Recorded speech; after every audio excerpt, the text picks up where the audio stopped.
I recently stared down my own worst nightmare. Picture this. The HOA president pointed a loaded gun at my 7-year-old daughter, right there on our porch, all because of some unpaid fines, and her defense, her actual words, were rules are rules. You ever have a moment so surreal you can taste the metal in the air and feel your whole life shrinking to the size of a doormat? That was mine. But what she didn't know is, I'd turn that stun into evidence and send her straight to prison. Let me back up a sec, because nobody gets here overnight. Before we jump in, tell me where you're listening from. Because tonight's story shrinks the whole world to a patch of porch, the thick smell of cut grass, azaleas blooming, and cold oil on gunmetal. You know, smells that tattoo themselves on your memory. My heart was pounding, frantic, wild. Across from me, not 10 feet away, was Karen Hubert, self-crowned queen of Hollowoods County HOA. Her hand was shaking, but the gun was steady, leveled at my little girl, Gina. I put my body between them, keeping Gina behind the post. My daughter, clutching a pink crayon, trembling so hard I could feel it in my bones, looked up at me. 7 years old and learning way too early what real fear feels like. Then, from the street, a cop's voice cut through the air, amplified, commanding. Red and blue lights stuttered across all those perfect lawns, turning our quiet slice of suburbia into a crime scene. 2 cruisers, doors open, officers taking cover, guns drawn on Karen. It was a standoff. Freeze frame right there.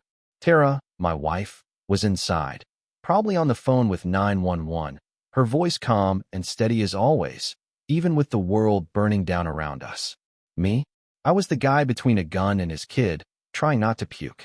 Karen's face was pinched, furious, her hair coming loose, her eyes wild. She'd lost the plot. He owes me, she screamed, her voice cracking. He thinks he can just get away with it. Her knuckles were white on the little silver revolver. Gina whimpered, and I instinctively pushed her further back. My mind was racing. How do you talk down someone who brings a gun to a fine dispute? Where's that chapter in the dad handbook? Spoiler, there isn't one. Karen, listen, nobody needs to get hurt, I said, keeping my hands visible, my voice as calm as I could fake it. I was calculating distance, speed. Could I make a move before she fired? Probably not. And if I tried, would Gina get hit? No. I had to trust the cops, talk her down. But Karen spat the word. Talk? We're done talking, George. You and your clever wife, humiliating me. She looked from me to Gina, and I saw something ugly in her eyes. Someone who'd lost everything and wanted everyone else to lose too. The police were yelling again. Ma'am, put the weapon down. Do it now. But Karen just locked eyes with us. Gina's crayon fell and rolled across the porch, loud as a gunshot in that silence. She peeked out from behind me, confused, innocent. Just that morning, her biggest worry was which color to use on her unicorn. Through the window, I spotted Nate, our neighbor, peeking through his blinds. Nate's petunias never got fined. Mine did. I kind of hoped he was filming, because if the worst happened, I wanted everyone to know who Karen really was. The cops inched closer. Karen was unraveling. This was the breaking point. My whole life had telescoped down to one job: keep my daughter safe. It's over, Karen, I whispered. And somewhere in my mind, I heard the question that started this whole nightmare months earlier. How the hell did we get here? It started like all suburban horror stories do, with a piece of paper.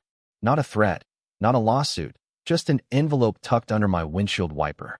I figured it was a newsletter, maybe a barbecue invite. Nope, a $50 fine for my 10-year-old Honda, parked in my own driveway, violating community aesthetic standards. Curfew for cars. I bought a house, not a valet service. I tossed the letter on the counter. Tara read it, eyebrow arched. Aesthetic standards? What does that even mean? Gina piped up. Is your car ugly, Daddy? I smiled. No, sweetie, just misunderstood. The mean lady behind all this was Karen, the HOA president. We'd met her at a barbecue. A handshake like a python, a smile that never touched her eyes. I thought she was just a busybody. Turns out, she was a tyrant in waiting. That fine was just the opening act. Soon came another envelope. $100 for the basketball hoop Gina and I had put up together. The same model was in front of 3 other houses, no fines for them. We were being targeted. I started keeping notes, taking photos, documenting every infraction on every other property. It was just us. I tried being reasonable, voicemails, emails, all ignored. At the next HOA meeting, Karen ran the show like a dictator, shutting down any dissent. When I brought up the unfair enforcement, she just smiled. The rules are the rules, Mr. Carmen.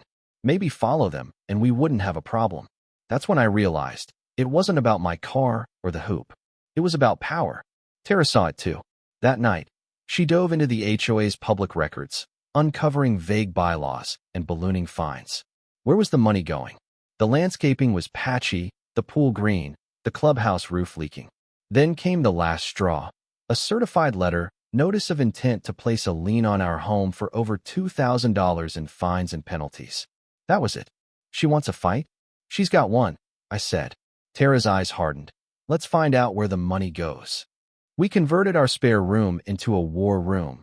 Whiteboards, documents, late nights, gallons of coffee. Tara dug into corporate records and found that nearly a third of the HOA budget was going to a consulting company called HW Management Solutions, LLC. The owner? Karen's cousin, Walter Pike. We had the receipts. Not just corruption, family business. But we needed more. Enter Arthur Pinter, the quiet accountant on the board. I approached him in his garage, laid out the proof. He was terrified, but he knew what was right. He agreed to help, wearing a recorder at the next board meeting. The trap was set. While we waited, I waged my own war of petty revenge, documenting every one of Karen's violations. Rose bushes 3 inches too close to the sidewalk, her swan-shaped mailbox, all against the rules. I mailed anonymous complaints. She flipped out, but couldn't prove it was me. We turned the neighborhood against her, bit by bit.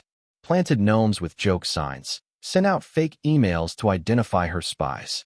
The community started to laugh again. Karen, not so much. Finally, Arthur came through. He recorded Karen bragging.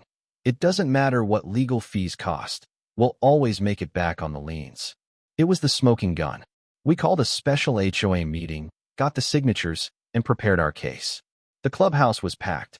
Karen tried to shut me down, but I presented the evidence. Bank statements, corporate filings, the family photo, and finally, the audio confession. The room exploded. Karen, furious, hissed into her mic. I'll put so many liens on his house he'll be begging me to foreclose. The whole room heard it. That was the moment the spell broke. She stormed out, but we all knew it wasn't over. That night, Karen came for one last round. She walked right up our driveway, gun in hand, her face twisted with hate. I saw her on the cameras, called the cops, but Gina, sleepy-eyed in unicorn pajamas, opened the door before I could stop her. I threw myself between them, bracing for the worst. But the sirens wailed, the cops arrived, and Karen was dragged off our porch in cuffs, screaming all the way. The evidence was ironclad. Audio, video, financial records. The DA called it what it was: fraud, extortion, assault, child endangerment. Karen tried to intimidate me even in court, hissing threats in the hallway, but the DA overheard her, got her bail revoked right then and there. The trial was a landslide. Jury took less than an hour. Guilty on all counts. Karen Hubert went to prison. Her little fiefdom crumbled. The new board rewrote the rules, brought transparency, fixed the pool, made the place feel like home again. Tara, Arthur, our neighbors, we did it together. You know, justice isn't just a word in a civics textbook. It's something you make, one note, one neighbor, one piece of evidence at a time. Gina's nightmares faded. The hoop is still up, and our family finally breathes easy. We learned you don't have to run, don't have to live scared. You can fight back. Start small. Document everything. Share the load. And when the moment comes, shine a light, and don't blink. So, what would you do if someone like Karen came for your family? Would you run, or would you fight where you stand? Drop your thoughts below, because I want to hear what justice means to you.